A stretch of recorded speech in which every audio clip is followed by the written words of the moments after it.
Next time petrol బంక్కి వెళ్ళినప్పుడు మీరు fill చేస్తుంది పెట్రోల్ కాదు, అది ఇంకేదో. ఎస్, మీరు విన్నది కరెక్టే. E20 ఫ్యూయల్ గురించి మీకు తెలుసా? లేకపోతే మీ బైక్ ఫ్యూచర్ డేంజర్లో ఉంది.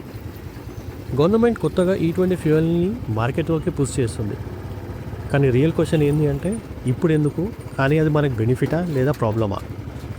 ఈరోజు మనం దాన్ని కొంచెం డీప్గా చూద్దాం. ఫస్ట్ అసలు E20 ఫ్యూయల్ అంటే ఏంటి? సింపుల్గా చెప్పాలి అంటే 20% ఇథనాల్ ప్లస్ 80% పెట్రోల్. సో ఈ రెండు కలిపితే E20 ఫ్యూయల్. ఇథనాల్ అంటే ఏంటి? మళ్ళీ అది షుగర్ కేన్ అండ్ కార్న్ లాంటి క్రాప్స్ నుండి ప్రిపేర్ చేస్తారు. బేసికల్గా మీ పెట్రోల్లో కొంచెం అగ్రికల్చర్ జ్యూస్ మిక్స్ అయ్యి వస్తుంది. ఇప్పుడు అది ఎలా ప్రిపేర్ చేస్తారంటే సింపుల్గా స్టెప్ బై స్టెప్ చెప్దాం. ఫస్ట్ షుగర్ కేన్ క్రష్ చేస్తారు, ఆ జ్యూస్ని ఫర్మెంట్ చేస్తారు, అందులో నుంచి ఆల్కహాల్ అదే ఇథనాల్ ఫామ్ అవుతుంది. డిస్టిలేషన్ ప్రాసెస్తో ప్యూర్ ఇథనాల్ రెడీ అవుతుంది. పెట్రోల్తో మిక్స్ చేస్తారు, అది E20 ఫ్యూయల్ అవుతుంది ఇప్పుడు. కానీ సడన్గా గవర్నమెంట్ ఎందుకు E20ని పుష్ చేస్తుంది? ఫస్ట్ ఇంపోర్ట్ డిపెండెన్సీ తగ్గించుకోవడానికి. ఇండియా పెట్రోల్ ఎక్కువ ఇంపోర్ట్ చేస్తుంది కాబట్టి డాలర్లో కొని మన ఎకానమీకి కొంచెం బర్డెన్ అవుతుంది. E20 వల్ల కొంచెం పెట్రోల్ సేవ్ అవుతుంది, ఫారెన్ డిపెండెన్సీ కూడా తగ్గుతుంది. ఫార్మర్స్కి పెద్ద బెనిఫిట్, ఎందుకంటే షుగర్ కేన్ ఫార్మర్స్కి పెద్ద డిమాండ్ ఉంటుంది. ఫార్మర్స్ ఇన్కమ్ పెరుగుతుంది, at the same time rural economy కూడా పెరుగుతుంది. పొల్యూషన్ కూడా కంట్రోల్ అవుతుంది. ఇథనాల్ ఈకో ఫ్రెండ్లీ అవ్వడం వల్ల కార్బన్ ఎమిషన్ అనేది తగ్గుతుంది. ఎన్విరాన్మెంటల్కి బెటర్ సొల్యూషన్ ఇది. కానీ కనిపించని ప్రాబ్లమ్స్ కూడా ఉన్నాయి ఇక్కడ ఒక పెద్ద ట్విస్ట్ ఉంది. మళ్ళీ ఇది ఏ ఇంజిన్ కంపాక్టబిలిటీ అనేది మనకి ఇంకెవరికి తెలియదు. పాత బండ్లు, పాత కార్లు E20కి డిజైన్ అవ్వలేదు. మైలేజ్ ప్రాబ్లం రావచ్చు, at the same time engine కూడా డ్యామేజ్ అవుతుంది. మైలేజ్ ఎట్లయినా తగ్గుతుంది, ఎందుకంటే సేమ్ పెట్రోల్ కాబట్టి. కానీ అందులో ఇప్పుడు 20% ఇథనాల్ కలిసింది, సో మైలేజ్ ఇష్యూ వస్తుంది మీకు.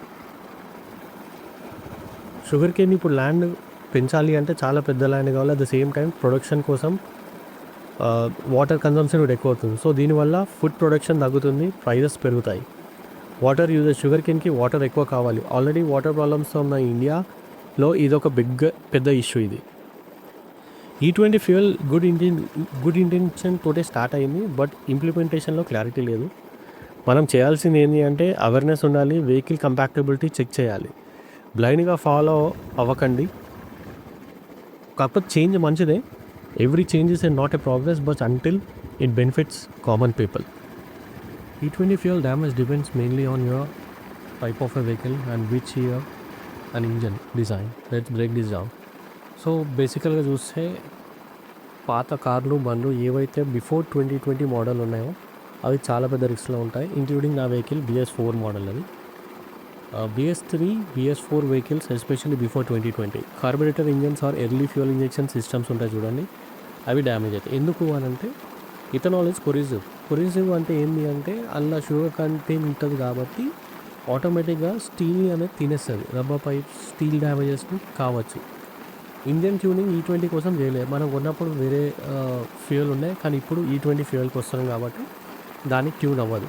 సో దీనివల్ల ఏమవుతుంది అంటే మైలేజ్ డ్రాప్ అవుతుంది, స్టార్టింగ్ ప్రాబ్లం ఉంటుంది, ఇంజన్ వేర్ ఇంక్రీజ్ అవుతుంది. ఎస్పెషల్లీ ఫర్ 2 వీలర్స్, మిడిల్ క్లాస్లో మోస్ట్లీ ఎఫెక్ట్ అవుతుంది. ఎందుకంటే డైలీ ఆఫీస్కి వెళ్ళడానికి మనం వాడే 100-150cc బైక్స్ ఉంటాయి కాబట్టి ఇథనాల్ చాలా ఫాస్ట్గా బాగా ఉంటుంది, పవర్ అండ్ మైలేజ్ ఇంపాక్ట్ ఉంటుంది. లాంగ్ టర్మ్లో ఇంజన్ హీట్ ఇంక్రీజ్ అవుతుంది. వెహికల్స్ ఎక్కువసేపు కూడా ఎండలో లాంగ్ టర్మ్కి పార్క్ చేసినా కూడా అవి ఎక్కువ రోజులు కార్స్ కానీ బైక్స్ కానీ అన్యూజ్డ్ ఫర్ వీక్స్ ఉంటే మాత్రం గ్యారేజ్లో లాంగ్ టర్మ్ ఐడియాలు ఉన్న ఇథనాల్ మాయిశ్చర్ని అబ్జర్వ్ చేసి వాటర్ కింద కన్వర్ట్ అవుతుంది. సో ఫ్యూయల్ డిగ్రేడ్ అవ్వచ్చు. రిజల్ట్ ఏమవుతుంది? మళ్ళీ దీనికి rust formation, engine starting issue. Already old vehicles ఉన్నాయనుకోండి, ఆల్రెడీ అవి వేర్ అండ్ టేర్కి రెడీగా ఉంటాయి, లేదా ప్రాబ్లమ్స్ తోటి ఉండొచ్చు. సో ఇప్పుడు కొత్తగా E20 వాడే ఫ్యూయల్ తోటి ఏమవుతుంది అంటే E20లో లూబ్రికెంట్ క్వాలిటీస్ చాలా డిఫరెంట్ ఉంటుంది. సో ఓల్డ్ ఇంజన్కి స్ట్రెస్ ఇంక్రీజ్ అవుతుంది.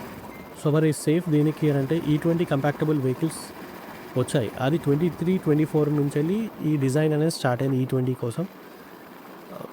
అది మ్యాక్సిమం కొత్త వాళ్ళు కొనే వాళ్ళు అందరూ కూడా వాళ్ళ మాన్యువల్లో ఇచ్చేస్తున్నారు. న్యూ కార్స్కి కూడా అప్డేటెడ్ ఇంజన్సే వస్తున్నాయి. మ్యానుఫ్యాక్చరింగ్ కూడా మెల్లగా ట్యూనింగ్ చేస్తూ ఎస్పెషల్లీ డిజైన్ చేస్తున్నారు. సింపుల్గా చెక్ చేసుకోండి. Before using E20 ask yourself, నా వెహికల్ ఏ ఇయర్ ఎప్పుడు మ్యానుఫ్యాక్చర్ అయింది, ఓనర్ మాన్యువల్లో E20 మెన్షన్ ఉందా, లేదా కంపెనీ అఫీషియల్లీ అప్రూవ్ చేసిందా. If no better to avoid all చూసి వాడుకోండి. యాక్చువల్గా చూస్తే మన హైదరాబాద్లో చాలామంది ఈఎంఐలో బైక్ కొని డైలీ ఆఫీస్కి యూస్ చేస్తుంటారు. ఈ E20 మైలేజ్ వల్ల 5-10% తగ్గుతుంది. మంత్లీ బడ్జెట్ పెట్రోల్పై పెరుగుతుంది. అట్ ద సేమ్ టైం ఇండైరెక్ట్గా మీ ఏమంటారు రెగ్యులర్ సర్వీస్ చేయించుకోవాల్సిన పని కూడా పడుతుంది. సో ఫైనల్గా E20 ఫ్యూయల్ అందరికీ సేమ్ కాదు. న్యూ వెహికల్స్కి అయితే ఓకే, కానీ ఓల్డ్ వెహికల్స్కి అయితే చాలా రిస్క్ ఉంటుంది. బ్లైండ్గా ఫాలో అవ్వకండి, చెక్ చేసి యూజ్ చేయండి. దీనివల్ల